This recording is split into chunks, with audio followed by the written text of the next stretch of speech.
All right, before we get started, I'm going to invite you all to join me in a meditation. So just find a comfortable seat, whether it's cross-legged or, I see a couple of you are on your bed, it looks like. I would just say keep your bum on your bed and put your feet on the ground. But you can sit cross-legged or against the wall, that looks great, whatever. Just be comfortable. And you want to have a nice straight spine. So this is a meditation that I do with the people that I work with all over the world frequently. And it's also in my book, it's in my course, and it's specifically created for anxiety. Okay, so it might be different in certain ways from all the other meditations that you may have done in the past. So just walk through with me. If you're feeling right now like you'd like to be a bit more grounded, then I'm going to invite you to keep your palms face down on your knees. And if you want to feel a little bit more abundant and open, then place your palms up on your knees. All right, so feet are on the ground. Let's let the back and the spine become nice and straight, and let that straightening also come up through the back of the head and the crown of your head. And imagine that you're actually growing closer to the skies, closer to heaven, and feeling some sort of divine connection with whatever you connect to that is up there. Before I invite you to close your eyes, we are going to breathe specifically from the nose to the belly for this meditation. So with every inhale, you want your belly button to actually expand outward. And then when you come back in, when you exhale, it's through the nose, not the mouth. So it's nose to belly on the inhale, nose to belly on the exhale. NTB is what we call it in the Own Your Anxiety tribe.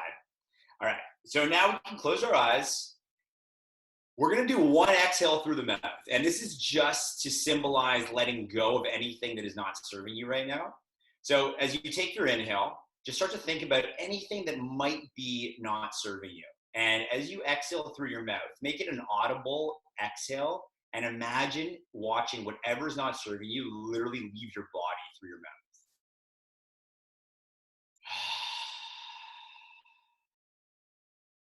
And sometimes we forget to let go of it all. And we're like, that actually felt kind of good. We want to let go of a bit more. So let's do that once more. Inhale again, your way. And then through your mouth, let go of whatever is not serving you. Okay, now we're going to zip up the lips and get into the nose to belly breathing as we move into this Own Your Anxiety meditation. Inhaling from the nose, let the belly expand for 1, 2, 3. And through your nose, let the air out for 1, 2, 3. Very good. Inhaling again from your nose, let the belly expand for 1, for 2, just keep expanding for 3. And through the nose, gently exhale for 1, share your air for 2, connect with everyone for 3. On the next inhale, I'm going to invite you to gently say in your mind after me, I am grounded. And on the exhale, I am grounded. On the inhale, I am limitless. Let the belly expand. And on the exhale, I am limitless. Inhaling from the nose to your beautiful belly, I own my anxiety. Really feel that you are in control. And as you exhale, I own my anxiety. On the next inhale, gently say to yourself inside your mind as your belly expands, grateful am I for. And now at the very top of the inhale, belly's nice and full of air. Insert gratitude for one thing that you're grateful for in your life. As you exhale through your nose, allow what you gave gratitude for to come closer to your heart and closer to your heart and closer to your heart. do that again. Inhaling, grateful am I for. Pause and give gratitude for one thing. And as you exhale, allow it to come closer to your heart and closer to your heart. Really focus on it and closer to your heart. Keeping the eyes closed, we're going to take the right hand and place it behind the left shoulder and the left hand behind the right shoulder, giving ourselves a gentle squeeze and a hug. Inhale all the way as you squeeze yourself a little bit more, gently saying to yourself underneath your breath, I love you. And exhaling, I am here for you. We're going to inhale and open the arms up above the head, let the palms touch. Exhale, let the palms and the arms go nice and wide, opening the chest. And as you open the chest, just imagine your heart is truly opening as well. Inhale the hands to heart center in a namaste position. Just take a moment to let yourself smile a little bit in this space, in this peace that you have created and that we have created together. And when you're ready, just open the eyes and find a comfortable seat. There's a very specific reason that we do that type of breathing, and I'll get into that a little bit later on. I invite you to think about a time in your life that you have felt anxious. And just for a second, I'm going to invite you to see if you can switch that word from anxiety or feeling anxious to excitement, or I felt excited. And the question I want to get into is there perhaps some similarities if we change the word from anxiety to excitement? Or if we go into that feeling of when we're feeling anxious, if instead we say, wait, maybe I'm actually excited.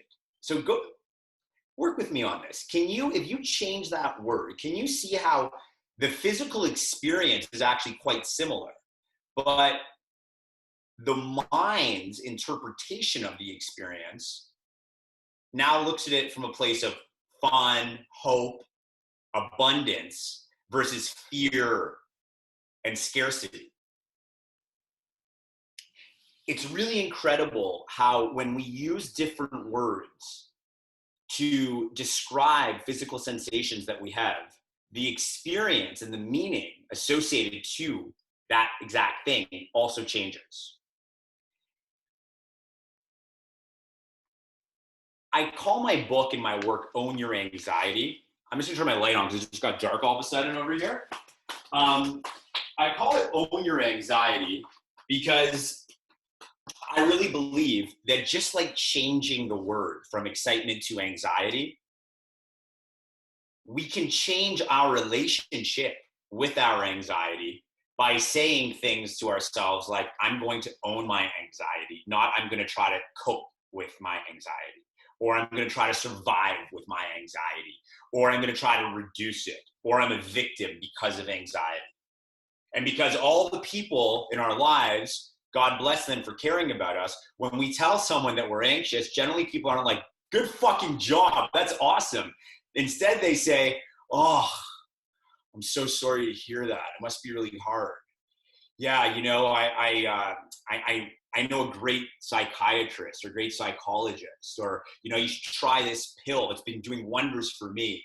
Or, yeah, I ate half the tub of ice cream last night because I was also really anxious. Or, you know, I got hammered like every night this week because I've just been so fucking anxious. Like, right? That's the experience. But here's the thing. If we learn how to own our anxiety by literally changing our relationship with it and taking it from negative and debilitating to positive and facilitating, our lives with anxiety and our relationship with anxiety completely changes, and it becomes our greatest gift. It becomes our secret edge. It becomes our superpower. And it becomes our inner guru and teacher. But we need to know how to explore it. So this book came out in September of 2019. It's the first book that I've written. It took me about 2.5 years. Thank you. Thank you for the applause. That's really sweet of you. It took me about 2.5 years of full dedication to the research and the writing of the book. Like it's all I did aside from my coaching. It's all I did for about 2.5 years. There's almost 100 medical references in the back of the book, all from the Western world through medical papers, collaborations with healthcare practitioners, or from the Eastern world through Eastern philosophy. And when it became an international bestseller, and it became a bestseller the same week that Michelle Obama's book Becoming came out, hers was #1 and mine was #9. And frankly, I'm not complaining like that I'm #9. I think it's pretty fucking awesome. I'll take it all day. First book, I actually, when I got a call from my marketing team and they said, "Hey, Julian, congrats, you're now an international bestseller like for the rest of your life." I thought I was hearing something. I thought I was delusional. And I quickly said, "Thanks for letting me know." I called my mom, I called my dad. I celebrated for about 60 seconds. And then I was like, whoa, whoa, whoa, whoa, whoa. Hang on there, big guy. That is your ego talking right now. How on earth are you an international bestseller? Yeah, you've got a few people who follow you on Instagram, but like nothing crazy.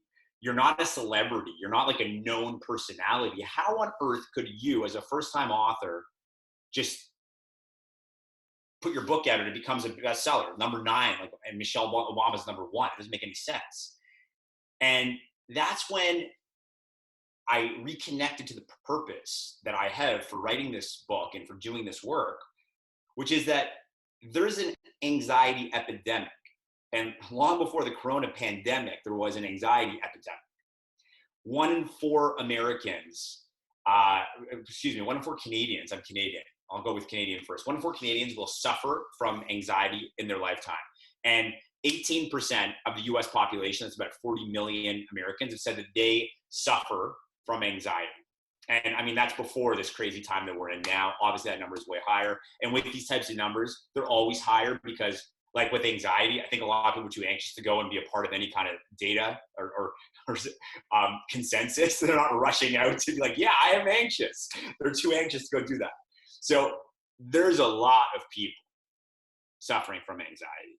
And I believe that the reason Own Your Anxiety was able to become a bestseller is because people actually want a different way to look at it. And this book is a bit of a trailblazer. This theory and this methodology is a trailblazer in that I believe anxiety is our gift. And I invite you for a second to just ask yourself, do I want to be a part of the stat, or do I want to be a part of changing that? Do I want to be a part of the stat, or do I want to be a part of changing that? Just like you treated yourself to using the word excitement instead of the word anxiety, you can also treat yourself right now to say, I'm going to have an open mind and an open heart for the duration of this conversation and with myself moving forward. And from that place of having an open mind and an open heart, that's when change for the better is actually possible. Now, when I got anxiety for the first time, it was 2008. I was a 24-year-old young guy trying to start a business. I had just moved back to Toronto, where I'm from. I'm now in Haifa, Israel, at the moment. Anyone else here in Haifa? No? Someone's trying to talk. Efrat is trying to talk. I said Israel. So it was yes. You're here in Israel. I sure am. I sure am. And when I got anxiety, it was like someone just punched me in the face and like shocked me so much that I was just like, what the hell just happened? I had never experienced any type of anxiety in my life. But I had just moved back to Toronto from working in Silicon Valley for a couple of years.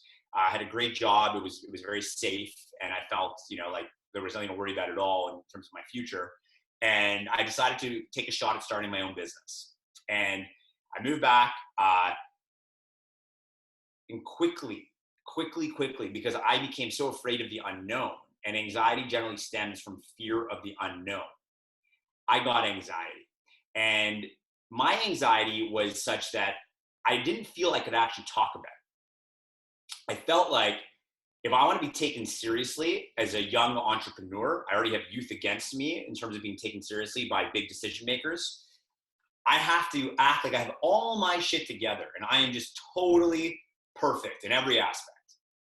And my old business, and we don't have to get into what it's all about, but you know, it was a business that was all about being a notable, that was the word we used, notable young professional.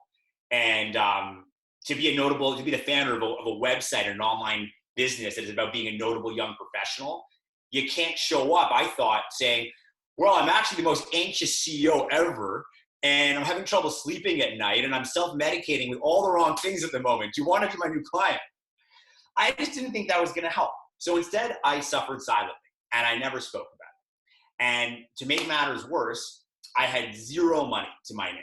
I had blown all the cash that I had saved up working in the States after I graduated, and I literally had no money to my name, no investors, no trust fund, and I went to go and get $40 from the ATM, and my transaction slip said negative $36 in red writing. And that's when the anxiety just went from like, whoa, to like, I don't know if I'm gonna fucking survive. And I literally was just living on canned food, like canned tuna and crackers, and trying to figure out how I would make rent and how I would somehow get this thing off the ground. And my habits were all about escapism. I was not willing to lean into my anxiety. Instead, I was trying to find every way to get away from my anxiety. So, you know, you name it, all the vices that we can think of, from drugs to alcohol to food to dysfunctional relationships. I was in it. But then after sleeping for 3 hours, 4 hours, I would get back to the computer, which was a foot from my bedroom, and I would work on my business. And it was like an ongoing cycle where it was so toxic and my anxiety was just getting worse and I couldn't understand why. And then one day I had a crush on this girl and I'd asked her out for every conventional date idea you can think of, but she quickly said no to each one. And then finally she was like, listen, I go and I practice yoga on Sunday near where you live. And if you'd like to come to the yoga studio with me, we can practice yoga and then have a tea after. In 2008 or 9, when this was, I thought yoga was for like women and wimpy men. And I laughed at the idea of me going to do yoga. I was busy in the gym trying to lift weights and trying to get huge and flex in the mirror after. And I was like, yoga? I'm like, yeah, oh yeah, sure. I love yoga. Like, but in my mind, I'm like, it's like, there's no way, like it's gonna be a joke. But I went to the yoga class because I liked the girl. And it was a 90-minute heated Bikram yoga class. If anyone's done Bikram, it's like 40 degrees Celsius in there. It's a sweat chamber. And I was literally out until 5 a.m. partying with friends the night before. And this was at 9 a.m. At the time, I thought sleep was like an option. You just did it if you felt like it. And I walked into the yoga studio and I looked around and I'm like, these people look higher than the people at the after party just a few hours ago. What's going on in here? And then we went on the yoga mats, and about 10 times in the 90-minute class, I wanted to leave. But the only thing that kept me there was my ego, because I didn't want this girl to think I was actually the wimp who couldn't take the yoga. I thought I was going to pass it and die like 10 times. But at the very end of the class, it must have been during Shavasana, I felt the first moment of inner peace that I had felt ever since I got anxiety. And it changed my life. That moment is something that I've never forgotten 12 years later. And I search for it all the time. It's like the treasure that waits for me. Because in that moment of finding that inner peace with nothing needed, no external sources, no vices, just me, I learned something that day in that sweaty yoga studio, that I'm capable of creating that. And so is every human. And this set me on this journey. As I built my old business, and it became a very successful, award-winning business which became huge in Canada. And I had staff in 4 different cities, Fortune 100 clients. And I ran the business for 9 years until I sold it in 2017 to dedicate myself to helping people. I became so intrigued about the way that my anxiety shifted naturally that I started to look at pro athletes and celebrities and performers. And I started to become mildly obsessed with this idea that if a pro athlete, before they go on the ice or the field or whatever sport they're playing, or the performer, before they go on stage, if they're able to take the feelings of anxiety that they have before they have to go and perform or go and play, and shift it from being sometimes debilitating into super facilitating and like their secret edge and their superpower, then why can't I? And I just want you to know that I played hockey from the age of 6 until 30. And for years it was competitive hockey. So I got to know a lot of people who actually played professional hockey as well. And I would go into dressing rooms sometimes where the guys would get ready for the game, or when I was in my own dressing room. And if you guys have never been, for everyone watching, if you've never been into a professional sports dressing room, before the game, the athletes are literally sitting on the bench like this.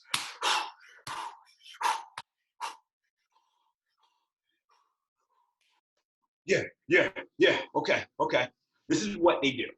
They create a state of anxiety, or they already have the anxiety and they start to play with the energy so that they can take it and go out there and, be LeBron James or be Adele on the stage.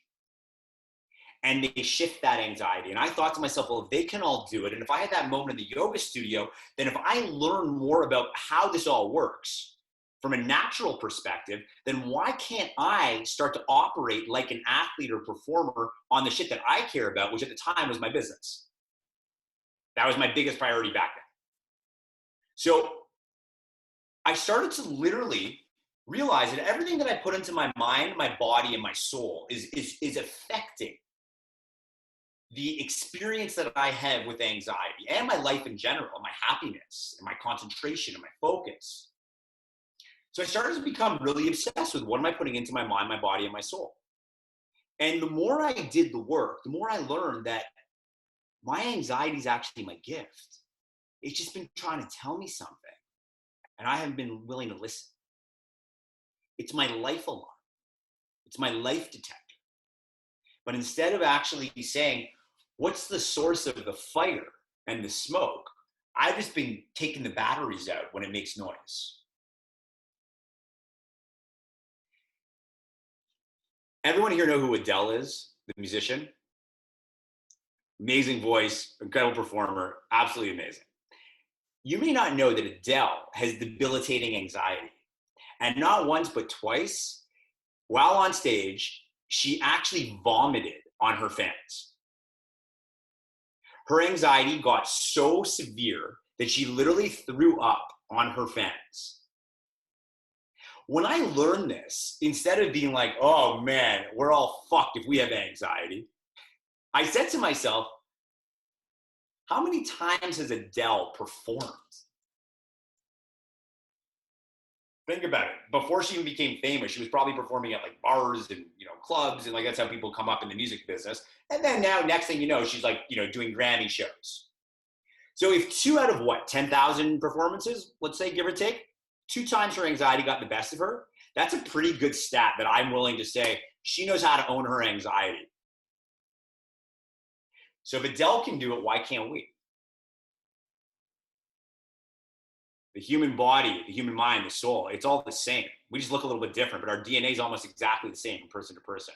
And in all my research, by the way, including one conversation that comes to mind in a huge way with this topic is one of the top brain doctors located in Manhattan. And he said to me when I was about 3/4 finished writing the book, he said, Julian, who are you writing this book for when it comes to anxiety sufferers? The big A or the little A?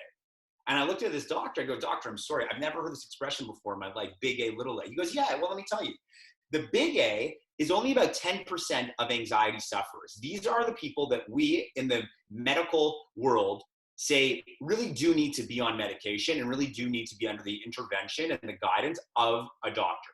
But there's 90%, the other 90%, the little a, of anxiety sufferers, many of whom are medicated, who don't actually need to be. All they need to do is change their lifestyle and change their habits.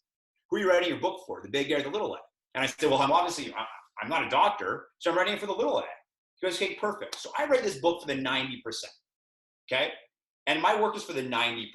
And if you're part of the 10%, I just want to say, it's nothing to be ashamed of. I'm proud of you for even being on this webinar right now. I know many people in the 10%, some people who are actually in my family. And it's all good. We're all on our journey. We're all taking one step at a time. And no matter which, if you're big A or little a, this work will help. But I never would say get off medication if you think that my strategy is inspiring. That's not my intention at all. Just want to put that out there. So coming back to this idea that if all these famous celebrities and athletes can do this, why can't we? And if I was running from my life alarm, what happens if I start to explore it? Things get very cool and very interesting. And I start to get this secret edge. But what about this? I started to think. And now I'm going to share with you an analogy. I'm not trying to get rid of my anxiety. I'm trying to own it. I'm trying to harness it. I'm trying to be able to take it, redirect it into the things that I care about. At the time, at first, when I started to do all this work, it was about my business. But once I was able to do that and it became an unfair advantage in my business, I was like, I also want to have better relationships. And I started to take my anxiety and really channel it into showing up more authentically and more lovingly and with more dedication to my relationships. And then I thought to myself, I want to improve my health. And I started to take my anxiety and use it to keep me on a track of healthy living. And it got better and better and better. So we're not trying to get rid of our anxiety. It's not beat your anxiety, cope with your anxiety, fuck your anxiety. It's own your anxiety. So let me give you an analogy. This glass is you. This is the mind, body, and soul. This is your being. The water is anxiety. Right now, it's at a halfway point. I would call this manageable facilitative anxiety if channeled and owned properly. But what happens when the anxiety goes down here all the way? Let's just experiment.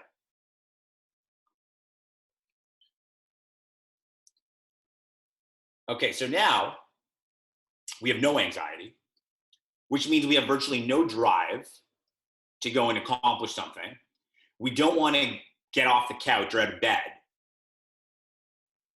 What's the point, almost? I'm good. I'm going to stay home and watch Netflix tonight or today. And it's not Corona. So I'm just not going to be a functional human being. But what happens, on the other hand, if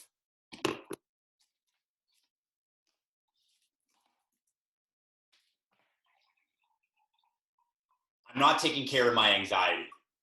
I'm in toxic relationships. I'm abusing my body, my mind, my soul again and again and again and again. What happens when my anxiety gets so high, it starts to overflow? That's an anxiety attack. That's panic attack. That is debilitating anxiety. That's me breaking plans. That's me canceling on meetings. That's me declining the opportunity to go speak or share a beautiful speech at my friend's wedding or at a bar mitzvah. That's not enjoying the dinner party I'm at because the whole time I'm in my own mind.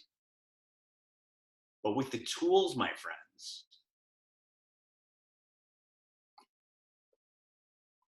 we can start to learn how to take the anxiety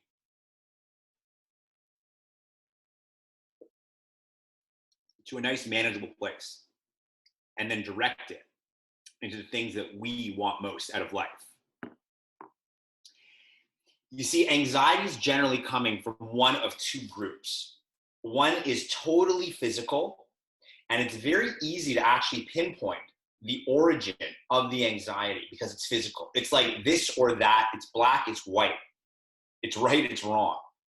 And some of those physical things are things like your diet, your sleeping habits, caffeine consumption, drugs, alcohol, dehydration. That's one that most people don't know about, but there is a lot of data that says that if we're dehydrated, we can actually put ourselves into an anxiety state. It's stuff like that. It's very physical. So by starting to get introspective and more aware of all these different physical things that we're doing or not doing, we can then start to almost isolate certain things and say, well, I wonder if like the coffee is giving me anxiety. Or, back in my big party days, if I had a weekend binge, partying until the late hours, I would be super anxious more so on a Monday, Tuesday, Wednesday. So I realized, well, it's because of what I'm doing on the weekends. That's adding to my anxiety. Or if someone's drinking a lot of alcohol or eating a lot of sugary food, that could be creating more anxiety for you. So with the physical, it's all about looking at it and starting to literally hack ourselves. So test out these things on ourselves to see, well, maybe there's going to be a difference if I start to treat my body differently. Okay, that I think is actually much easier than the second thing we're going to talk about. The second group that creates anxiety, or the second cause of anxiety, is what I call metaphysical. Again, physical was the first, the second is metaphysical. All that means is that it's everything outside the body. So coming back to our water analogy, we want to get the anxiety here so that we can direct it into the places that we care about in our lives and make it our secret advantage and our secret edge and our superpower. But it's trying to tell me something. It's my life alarm. But if I'm not listening to that life alarm, how the hell do I know what it's trying to tell me? And that's why this is a little bit more interesting, in my opinion, because it's not so cut and dry like the physical causes. In the metaphysical, we get a chance to go inside ourselves and start to explore how we're living our lives. The key thing here is, am I in alignment with my values? You see, too often in life, we are living a life that is here, but we want to be over here, right? I hold myself accountable in my subconscious or conscious mind that I'm supposed to do this with my life and have this relationship and have this type of health and these types of habits, but I'm actually over here. I don't like my career. My relationship is toxic and I'm stuck in it. I'm abusing my body more often than I want to admit. And I'm letting myself down all the time. So I'm not in alignment. I'm out of alignment. And now what happens here? This is what I call the shame-induced anxiety gap. Shame-induced anxiety gap. This is the gap. It is the gap between who I am being, or who I want to be up here, I should say, and who I'm being. But here's the thing, my friends. Don't beat yourself up, okay? I'm there too, and I've been there too. We've all been there at times in our lives, and frankly, we probably will be again if we're not right now. Because as we evolve and grow, it's an ongoing journey of, am I in alignment? And how did we get out of alignment? How did the person that we show up as start to not be the person that we want to show up as? Well, it's because at a very young age, we're conditioned by society, by our parents, by our loved ones, by our siblings, by our friends, and today by our partners perhaps, and even by our children. We're conditioned to think that we're supposed to be a certain way. So we start to live our lives based on other people's values, not our own values. Because oftentimes we don't do the inner work to ask ourselves, what are my values? Do I want the big house and the nice car and the beautiful watch? Or do I want to live in nature? Do I want to live in nature? Or am I sick of living in nature and I do want the fancy stuff? Do I want this relationship or not? Do I want to parent this way or not? Do I want to treat my body this way or not? Okay, I say that I want to be healthy, but what does that mean? See, this is deep work. I want to be healthy. Okay, well, for one person, healthy is like, I want to have an 8-pack and look amazing without a shirt on or in a bikini or a swimsuit. And for someone else, I just want to be able to go up the stairs and not get out of breath. Who's healthier? Who really is going to be more functionally healthy? Who's healthier when one person's obsessing over how their 8-pack looks, that they're not enjoying life in the moment? Who's healthier when they're enjoying life in the moment so much that they're pigging out and they have no limits, and then they have anxiety? Who's healthier when they're chasing money all the time and they can't sleep at night? Who's healthier when they're in and out of toxic relationships again and again and again? The point I'm trying to make is not whether or not we should care about the 8-pack or the money or the relationship. That's actually not what I'm here to do. I'm here to invite you to ask yourself, what are my values? Because your values and mine are quite different perhaps, or they're exactly the same, but there's no right or wrong. It's an individual experience. So generally when I'm doing my workshops, when I work with people, we spend a lot of time together. I do a lot of one-to-one coaching, and I have an online course as well, where there's a lot of time for this. So because of the nature of this workshop today, I'm just kind of giving you tastes. I want to open up your mind. One of the things that I would invite you to do is start to spend more time on your values. When you can get alone, turn your phone off, put on some quiet music and a candle, have a nice herbal tea, and ask yourself, what are my values? And start to write it down and do the work. And start to understand, how can I align to my values? How can I get closer to them? That will change your life and the way you experience anxiety. Because the less separation of self there is, the more alignment we will feel.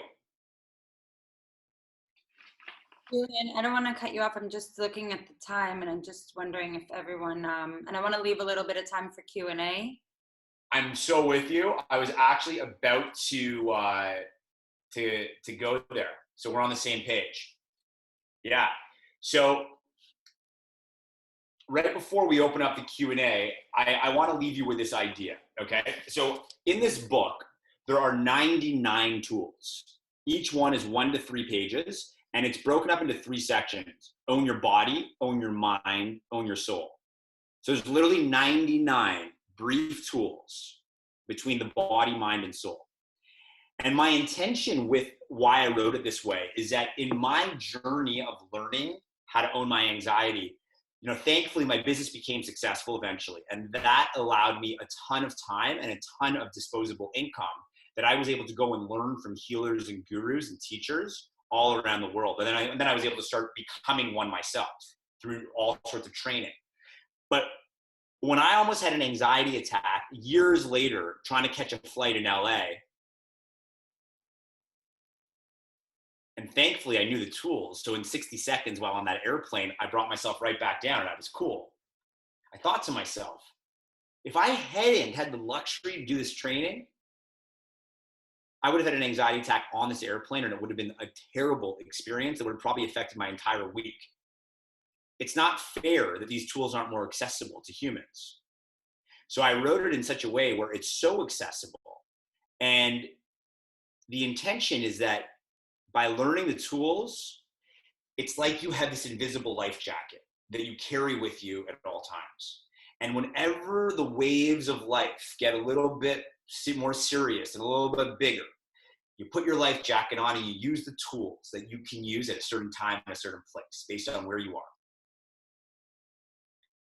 So with that being said, I taught you one tool at the beginning. It's the quickest way to shift your nervous system by simply breathing into your belly through your nose. So I'm going to leave you with that one tool right now. We want to be in alignment. I actually think that often we are looking for something that doesn't actually exist. And that is creating a sense of pain, and we're operating from a place of scarcity as we approach the potential of a relationship rather than abundance, rather than there is so much love in me and out there, but instead we're looking at things in a partner that perhaps are actually really in our mind. You know, we have a list, or we have these like things that we think a partner needs to possess. And that is actually creating some misalignment. And if we can almost, you know, get away from this idea that it's supposed to be an exact way when it comes to my partner and I, or my potential partner and and instead focus on, you know, how do I find someone that sure I'm aligned with and we have similar values, and then within that approach the relationship from my job is to simply give as much as I can in this relationship as possible and not actually expect anything in return. And it's a crazy theory, but it's something that has been shared with me by various relationship coaches who, and I think it's a brilliant concept. If you look at a relationship between a parent and a child, who loves more? Who loves who more? The parent loves the child more than the child loves the parent. Who gives who more? The parent gives the child a lot more than the child gives the parent. We love whom we give to. We love so much to whom we give.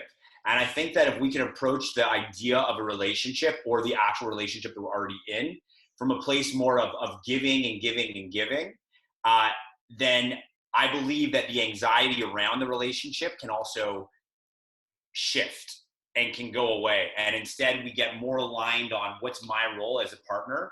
And my role is to make my partner feel amazing and to give as much as I can. Again, I'm not a relationship coach. That's not my specialty. But personally, that's how I have been looking at relationships, and it's helped me a lot. Here's the thing. There are no problems in this world and in our lives unless we think that there are problems.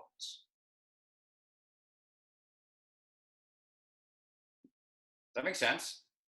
Mm-hmm. There's no problem with anything unless we think there's a problem with that thing. If I tell myself that I never want to get married, if a person tells himself that they never want to have a relationship, coming back to the relationship question we just had, then they're never going to feel any type of lack of alignment about not being in a relationship.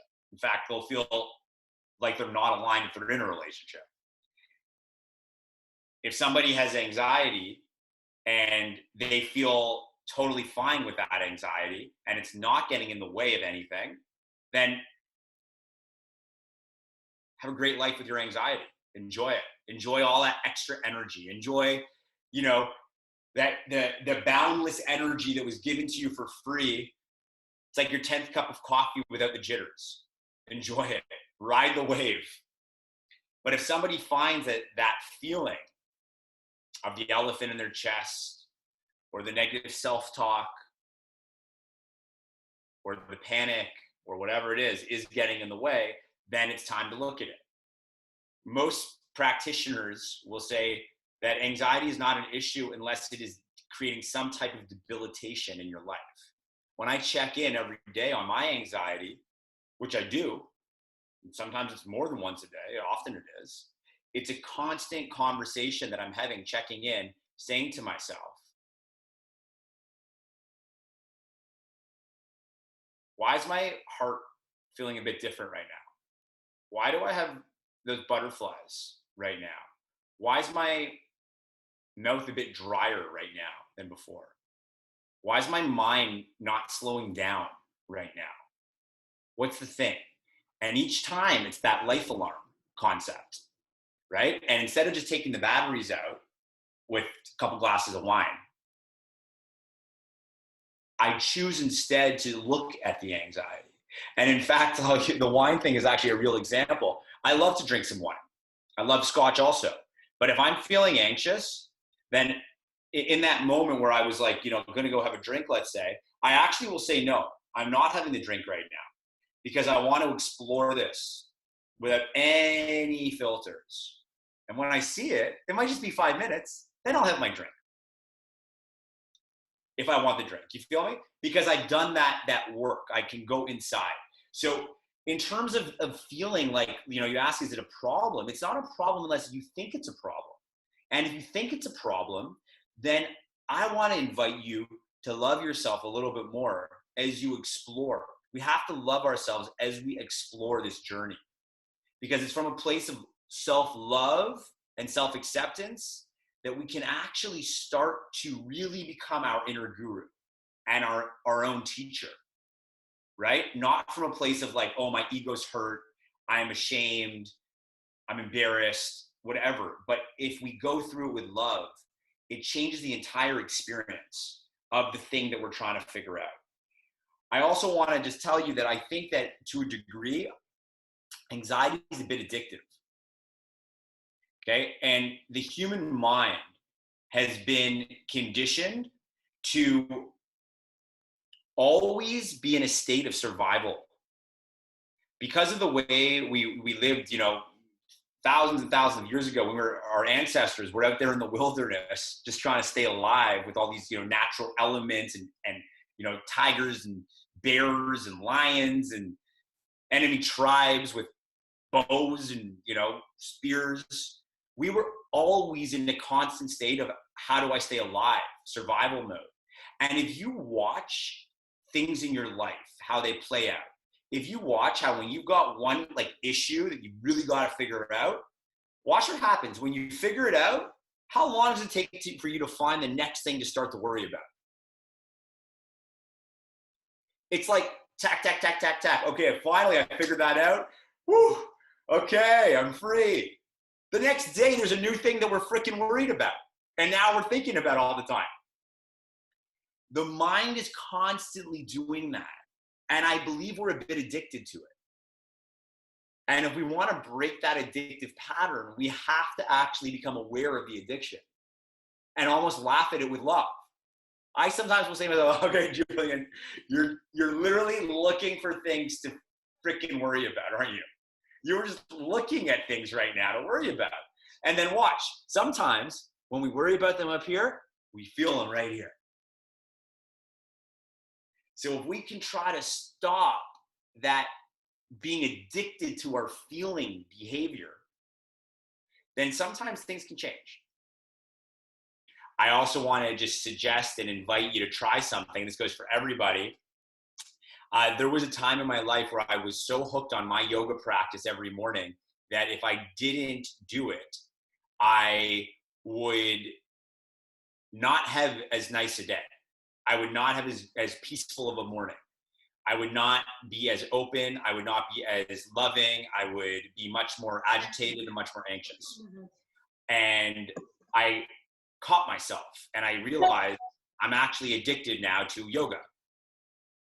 That's my new vice. Good. Okay. So I'm not staying up doing, you know, cocaine till 6 a.m, but now I'm hooked on yoga. So what does that mean? How can I achieve that same state without even needing the yoga?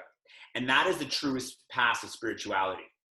To be able to find that same expansion and that same opening without needing anything except for literally the decision to expand and open. And that is like, it takes a tremendous amount of work. And by the way, I'm just trying to open up everyone's mind by even going there right now. I'm not suggesting that we stop our positive habits and just say, I'm going to do that. But I am just trying to open the mind a little bit and say that that is possible. Because the question that I ask is, you have every right to be burned and to be hurt. You do. But will being burned and being hurt serve you?